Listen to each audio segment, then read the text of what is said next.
하나님의 말씀은 시편 133편 1절에서 3절의 말씀입니다. 형제가 연합하여 동거함이 어찌 그리 선하고 아름다운고, 머리에 있는 보배로운 기름이 수염 곧 아론이 수염에 흘러서 그 옷깃까지 내림 같고. 다 같이 읽으시겠습니다. 헐모니 이슬이 시온이 산들의 내림 같도다. 거기서 여호와께서 복을 명하셨나니 곧 영생이로다. 아멘. 할렐루야. 서로의 평강의 복을 기원하는 마음으로 샬롬 인사 나누시기 바랍니다. 샬롬.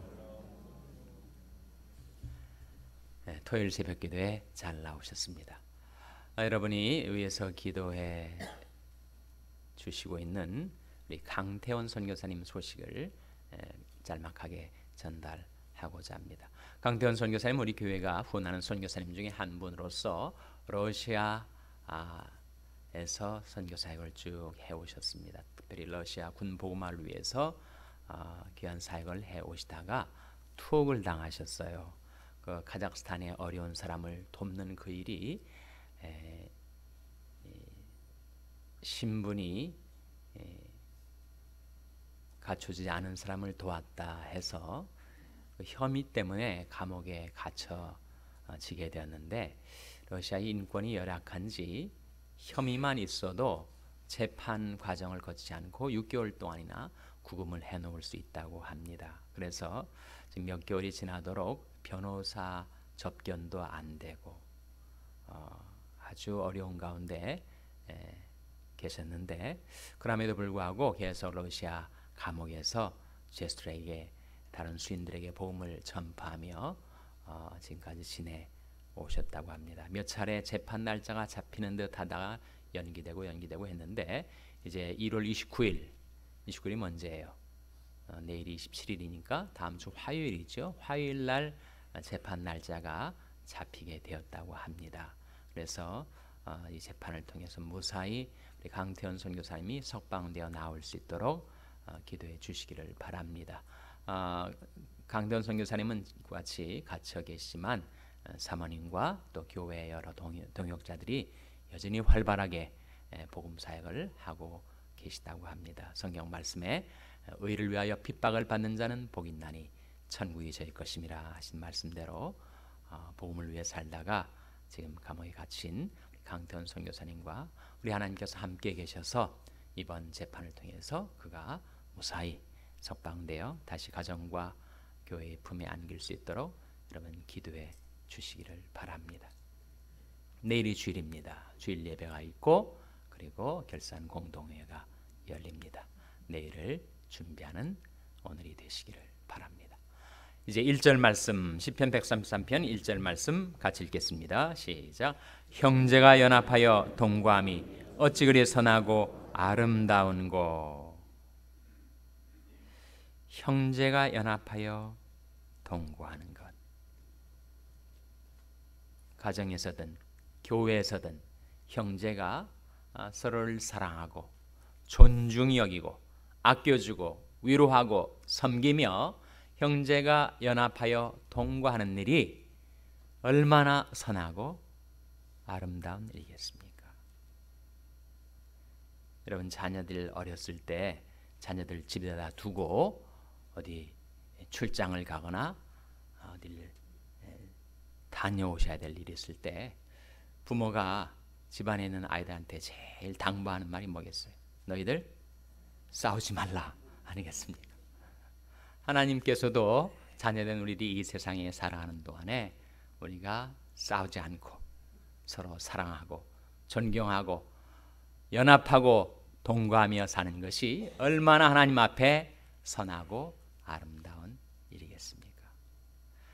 그 아름다움이 무엇과 같은가? 그 사랑의 기쁨이 무엇과 같은가? 2절에 보시면 머리에 있는 보배로운 기름이 수염 곧 아론이 수염에 흘러서 그 옷깃까지 내림 같고. 성경에 나타나는 기름은 뭘 상징하죠? 성령의 기름 부음을 상징하죠. 그러니까 형제가 서로 사랑하여 연합하고 동거하는 그 자리에 성령의 기름 부음이 주어진다는 것입니다. 그리고 헐몬이 있을 헐몬산의 그 보석처럼 반짝이는 신선한 이슬이 시온이 산들의 내림과 같다는 거예요. 그래서 거기에서 하나님께서 복을 명하신다고 했습니다. 거기는 뭘 가리킬까요? 형제가 연합하여 동거하는 그곳에, 시온에. 이 구약에 나온 시온은 역사적으로는 물론 예루살렘 성을 가리키지만 영적으로는 시온은 뭘 가리키죠? 교회를 가리킵니다. 그래서 교회 안에 형제들이 서로 사랑하고 연합하고 동거하는 그곳에 하나님께서 복을 명하시는데 그 복이 무슨 복이라는 겁니까?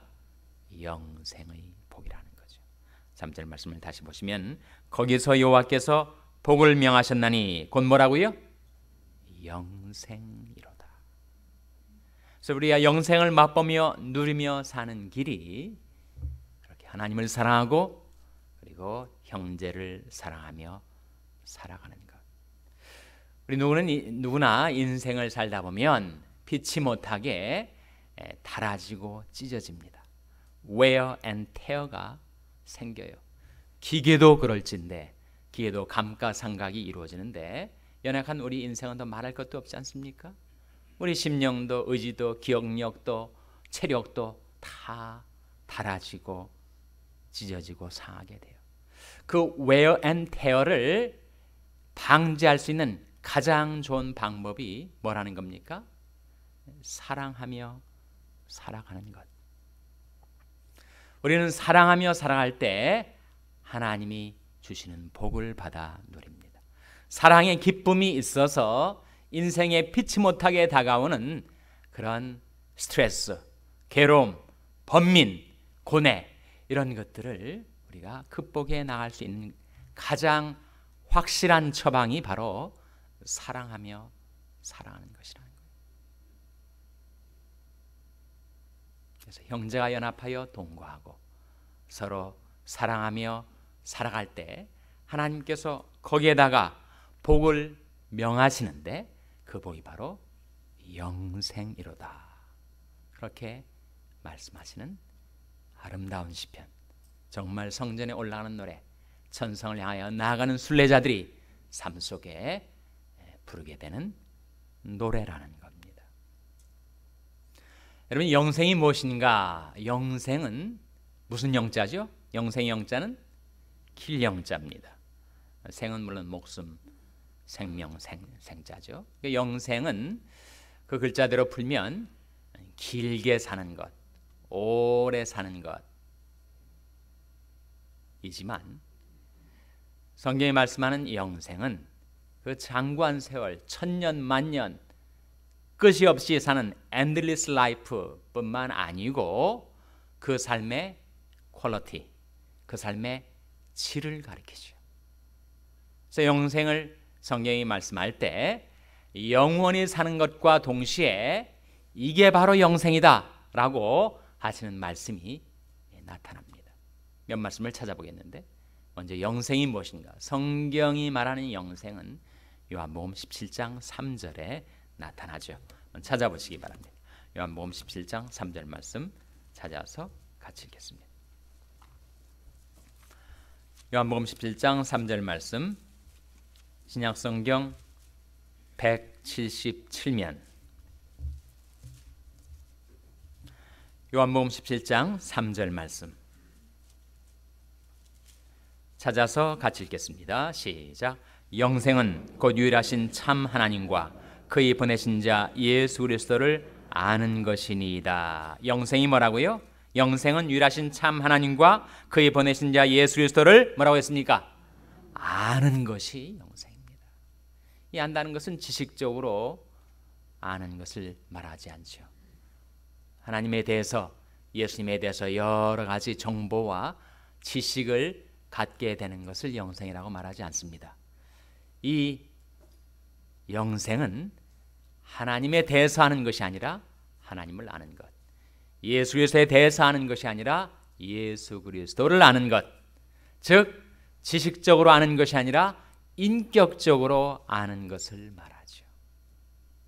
저는 오바마 대통령에 대해서 여러 가지를 알고 있습니다. 그에게 아내가 있고 딸이 둘이 있다는 것, 그가 이번 재선에 성공해서 제2기를 취임하여 지금 일하고 있다는 것, 그가 백인 어머니와 흑인 아버지 사이에서 태어났다는 것, 그의 출생지에 얽혀진 그런 비밀과 비난이 있다는 것 등등 오바마 대통령에 대해서 제가 알아요. 그러나 오바마 대통령을 알지는 못합니다. 저는 그에 대해서 알지만 그는 저를 모릅니다. 안다는 것은, 성경이 안다는 것은 경험적으로 아는 것, 인격적으로 아는 것. 그래서 내가 누구를 안다 할 때 그와 나 사이에 인격적인 사귐이 있다는 거죠. 저는 오바마 대통령은 모르지만 제 아내는 압니다. 함께 살아봤으니까. 인격적으로, 경험적으로 아는 거죠. 마찬가지로 영생은 무엇인가? 하나님을 아는 것, 예수 그리스도를 아는 것, 하나님과 예수 그리스도와 나 사이에 인격적인 사귐이 있는 것. 그래서 하나님을 알기 때문에 하나님을 사랑하게 되는 것. 사람은 더 그 사람을 깊이 알면 실망할 때가 있지만 하나님은 깊이 알면 알수록 그 하나님을 우리는 더 사랑하고 더 기뻐하게 되는 것입니다. 하박국 선지자가 말했듯이 나는 여호와로 인하여 즐거워하며 나의 구원의 하나님을 인하여 기뻐하리로다. 하나님을 사랑하면 우리는 하나님을 기뻐하는 삶을 살 수가 있고, 어떻게 우리가 하나님을 사랑할 수 있게 되는가? 하나님을 더 깊이 알면 알수록. 그래서 영생은 무엇인가? 영생은 하나님과 예수 그리스도를 아는 것, 사랑하는 것, 하나님과 예수 그리스도와의 교제 속에 살아가는 것, 그 삶의 퀄리티, 그 삶의 질, 그게 바로 영생이에요. 제가 젊었을 때 아는 친구가 한 사람이 있었는데, 이 사람은 웬 그렇게 철학서적들을 많이 읽는지 200권, 300권 읽어요. 근데 읽는 철학자들이 다 염세주의적인 철학자들입니다. 니체를 읽고 쇼펜하워를 읽고, 그래서 아주 세상을 비관하고 염세적으로 살았습니다. 원래 기독교 가정에서 태어나서 기독교 가정의 분위기 속에서 자란 사람이 이 염세주의 철학에 빠지니까 그러니까 이런 깨달음을 갖게 되더라고요. 자기 세상에 제일 불쌍한 사람이 바로 하나님이더래요. 죽지도 못하고 영원히 살아있어야 되는 그 하나님이 얼마나 불쌍한지 모르겠다는 겁니다. 여러분, 사람이 정말 비참한 상태, 심령으로나 건강으로나 정말 죽지 못해 살 수밖에 없는 비참한 삶의 퀄리티를 가지고, 근데 죽지도 않고 말이죠, 영원히 살아있어야 되는 것은 저주 아닙니까? 그래서 영생은 단지 그 삶의 길이만이 아니라는 것이죠. 그것은 삶의 질을 말하는데, 우리가 하나님을 알고 예수 그리스도를 알고 하나님을 사랑하고 예수 그리스도를 사랑하고 하나님을 기뻐하고 예수 그리스도를 기뻐하며 사는 그 삶을 영원토록 사는 것이 영생이라는 거죠. 또 한 가지 영생에 대한 말씀이 요한일서 5장 20절에 나옵니다. 영생이 무엇인지를 밝혀주고 있는 말씀이에요. 요한일서 5장 20절 말씀은 신약성경 393면, 신약성경 393면 요한일서 5장 20절 말씀 찾아서 같이 읽겠습니다. 요한일서 5장 20절 말씀 같이 읽겠습니다. 시작. 또 아는 것은 하나님의 아들이 이르러 우리에게 지각을 주사 우리로 참된 자를 알게 하신 것과 또한 우리가 참된 자 곧 그의 아들 예수 그리스도 안에 있는 것이니 그는 참 하나님이시요 영생이시라. 여기에 영생이 뭐라고요? 영생이 뭐라고 했습니까? 예수 그리스도가 영생이시다. 예수 그리스도는 참 하나님이시요 영생이시라. 그러니까 예수 그리스도가 영생이니 우리가 어떻게 영생을 얻습니까? 어떻게 하면 영생을 얻어요? 그 예수 그리스도를 영접하면 영생을 얻는 거죠. 예수 그리스도를 모시면 예수 그리스도가 영생이니 내가 영생을 받아 누리게 된다는 겁니다. 같은 요한일서 5장 11절 12절 한번 보세요. 요한일서 5장 11절 12절 말씀 같이 읽겠습니다. 시작. 또 증거는 이것이니 하나님이 우리에게 영생을 주신 것과 이 생명이 그의 아들 안에 있는 그것이니라. 아들이 있는 자에는 생명이 있고 하나님이 아들이 없는 자에는 생명이 없느니라. 이 말씀 속에 하나님이 우리에게 영생을 주셨는데 그 영생을 어디 안에다가 집어넣으셨다는 거예요? 그의 아들 안에다가. 그러니까 예수 그리스도 안에 영생이 있으니 그 예수 그리스도를 영접한 자는 예수 그리스도 안에 있는 그 영생을 받게 되는 것이요, 예수 그리스도를 거부하고 배척하면 영생은 예수 그리스도 안에만 들어있는데 예수 그리스도가 없으니 그에게 영생이 없게 된다는 이치입니다. 그래서 영접하는 자, 곧 그 이름을 믿는 자들에게는 뭐라고 했습니까? 하나님이 자녀가 되는 권세를 주신다는 거예요. 예수 그리스도가 영생이시니까, 예수 그리스도 안에 영생이 있으니까 그 예수 그리스도를 영접할 때 우리가 하나님의 자녀가 되고 영생을 받아 누리게 된다는 겁니다. 또 한 가지 영생에 관한 말씀을 찾아보겠어요. 바로 요한복음 12장 50절입니다. 요한복음 12장 50절 말씀에 뭐라고 영생을 성경은 말씀하고 있는가 찾아보겠습니다. 요한복음 12장 50절은 신약성경 169면입니다. 신약성경 169면 요한복음 12장 50절 말씀 찾아서 같이 읽겠습니다. 요한복음 12장 50절입니다. 시작. 나는 그의 명령이 영생인 줄 아노라. 그러므로 나의 이르는 것은 내 아버지께서 내게 말씀하신 그대로 이르노라 하시니라. 이 말씀 속에 무엇이 영생이라고요? 나는 그의 명령이, 누구의 명령입니까? 하나님의 명령. 하나님이 우리에게 주신 명령 자체가 영생이라는 거예요. 사람이 영원히 살 수 있는 길이 우리 하나님의 명령을 따라 사는 길이라는 것입니다. 이 세상 모든 것들은 다 사라집니다. 이 세상도 그 정욕도 지나가되 오직 하나님이 뜻을 행하는 이는 영원히 거하느니라. 영생을 받아 누리는 삶이 무엇인가? 하나님의 명령 받들어 순종하며 살아가는 삶.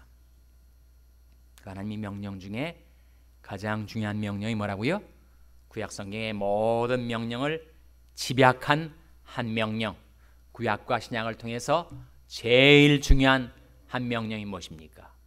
세 계명을 너에게 주노니 서로 사랑하라.